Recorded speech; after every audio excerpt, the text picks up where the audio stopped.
Hello and welcome. This is Michelle with PaperStampInk. Thanks for stopping by for day 7 of my 30-day challenge, where I challenged myself to put out a new video tutorial for you guys every day in the month of June. If you haven't already done so, make sure you subscribe so you don't miss out on any future videos, and hit that notification bell so you'll get notified whenever I post a new video.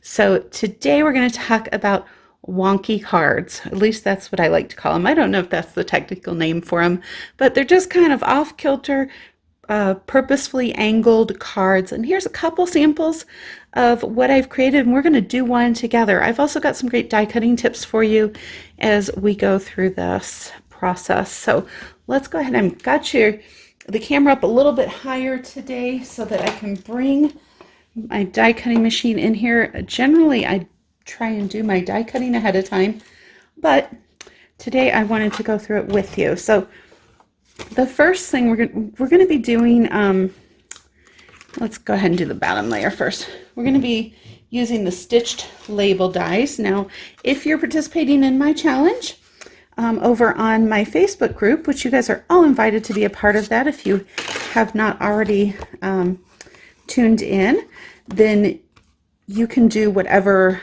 dies or even just cut your paper. You don't have to have the stitch detailing on it. I just liked that extra touch. So what that challenge is on my Facebook group, Paper Stamp Inkers, and I'll put that link down there below. I am giving away a free item every day in June. Well, actually, I guess that goes a little bit into July. So what happens is I post a video tutorial each day, and you have 5 days to post a project that you've completed that was inspired by my video tutorial, and that gets you into a chance to win a prize. So I've got some fun prizes, everything from embellishments to designer series paper. I even have a stamp set, a die set or two that I'm going to be throwing in there along the way as well. So this one actually is using some of these, my favorite dies, and these are the stitched rectangular dies, and I just love the little edging that we get on them. But one thing that you want to make sure you're doing if you're using the rectangles, the squares, or any kind of die that's got a long straight piece to it, is you want to make sure, and boy, my plates are pretty filthy. It's time for some new ones, so apologize for that, but hey, they're going to work. You want to make sure that you put that through on an angle. Okay, so I'm making sure that the corner of my die is going through first. I also want to share with you, so what if your paper is a little smaller? Or what if, oops, you've got this got off the edge there? Well, for this technique, that's going to be just fine. So I'm going to go ahead and roll this through, and you'll see when we get to putting it together. Sorry for any bouncing. Hang on. Don't get seasick or motion sickness. It's another reason I don't do a lot of die cutting. The current setup I have does not have a great way for handling all the bumpiness from the die.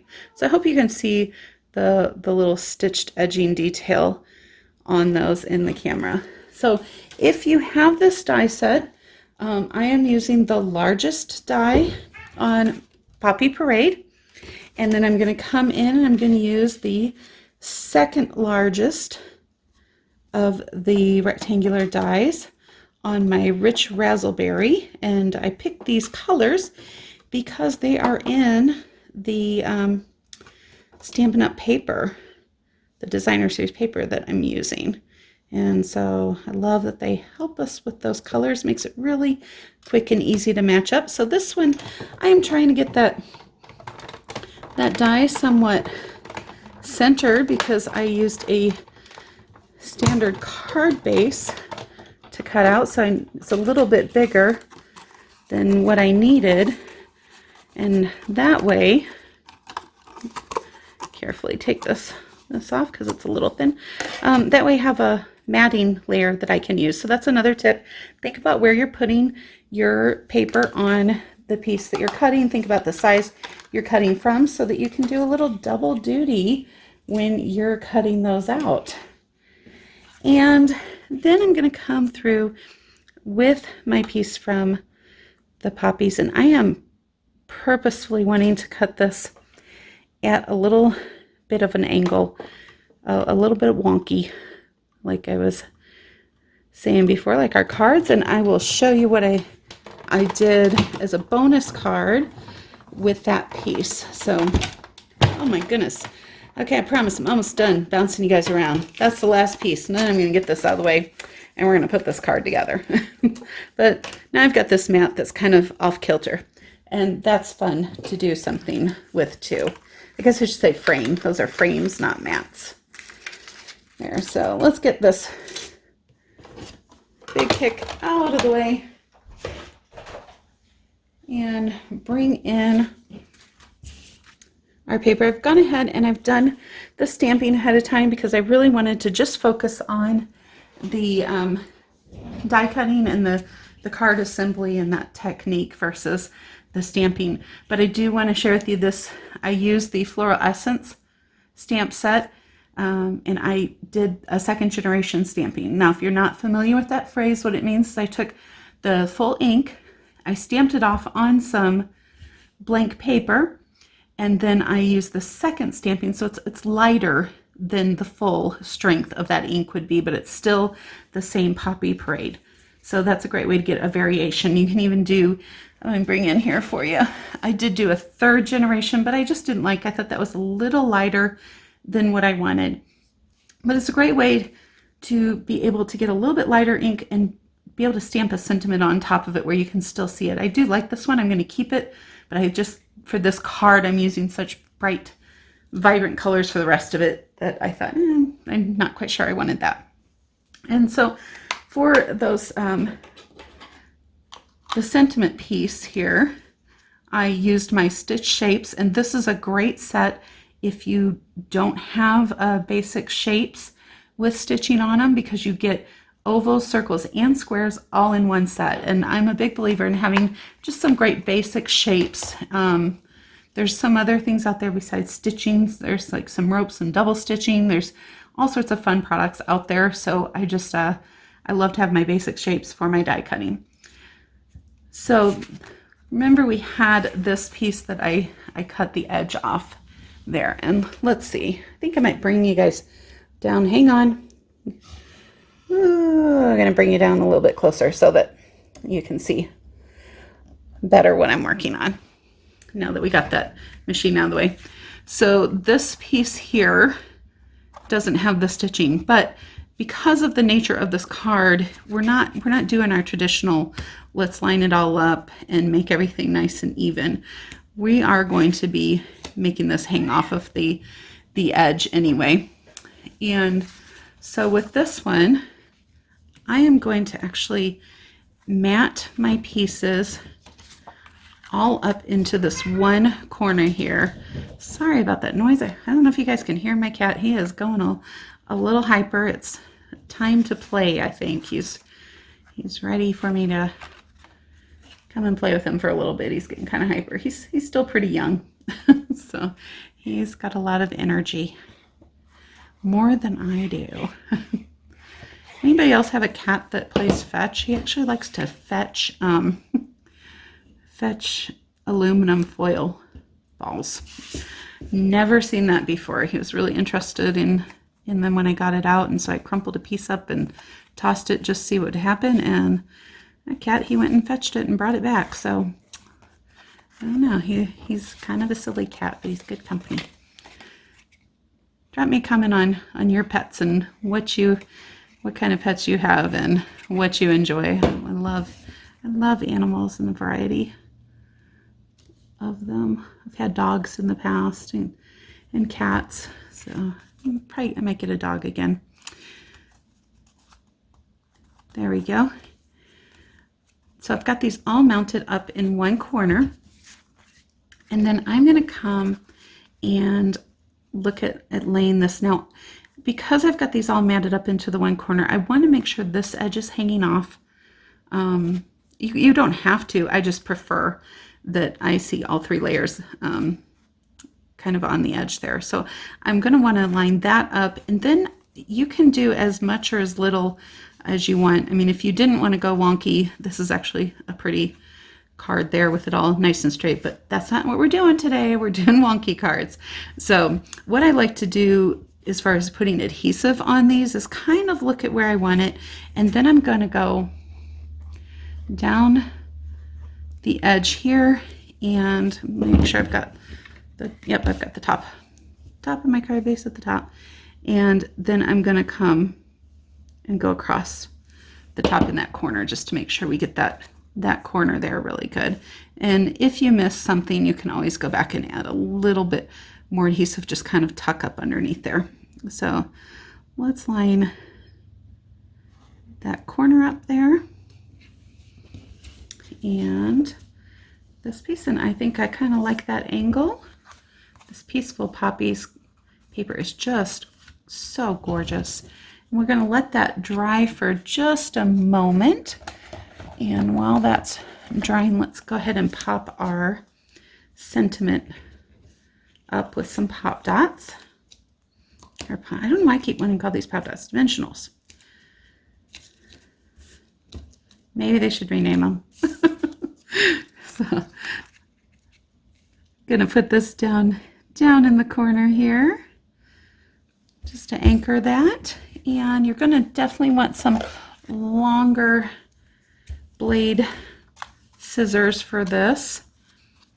And we'll go ahead and cut this back piece off first. Just try and get as close as you can to that, but don't cut that fold line there. That would be bad on your card. Don't want to cut your fold. And then we're going to open this up, make it a little bit easier to cut along this side here. And I want to try and shave a little bit more off there. There we go. And there we have our wonky cover. Now you're going to end up with these little bits and pieces, and you can toss those if you want, but I think it's kind of fun to decorate up the inside of the card with them. So you can put this one down in the base. I'm not going to line this one, I think, just because it is so light colored with that. So this edge is not squared up, but we can just give that a quick trim, and could put this piece down this side if I want. That piece down there, kind of however you like to do them. Maybe that would be kind of fun. Let's do that. And just another fun way to use up those little bits of scraps there.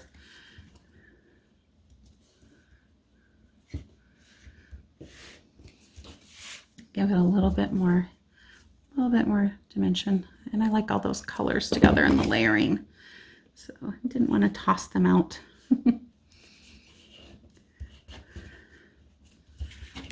So now we've got some pretty decoration on the inside, and we can go ahead and do some decorating on this. And I've got my crystals, and I think I'm going to go with I think I like the pearls with this one here. So I'm just going to add some pearls on here for a little extra touch. And we'll get rid of the cat hair. The cat hair is not supposed to be part of the card.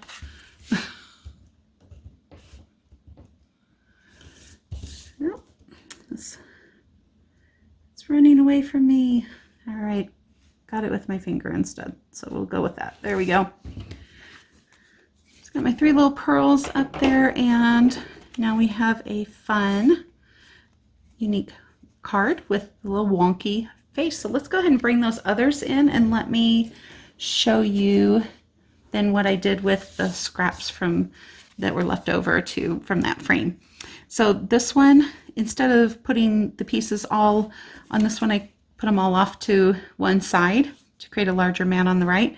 This one, I just matted them all evenly and then put it in an angle, and I just simply stamped my sentiment right on the bottom of the card there, so you don't have to put it onto a circle or another sentiment piece, and then I used some of the retired gemstones there.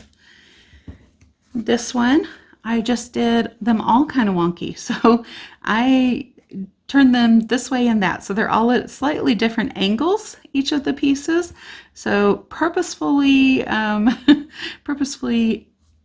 random. There we go.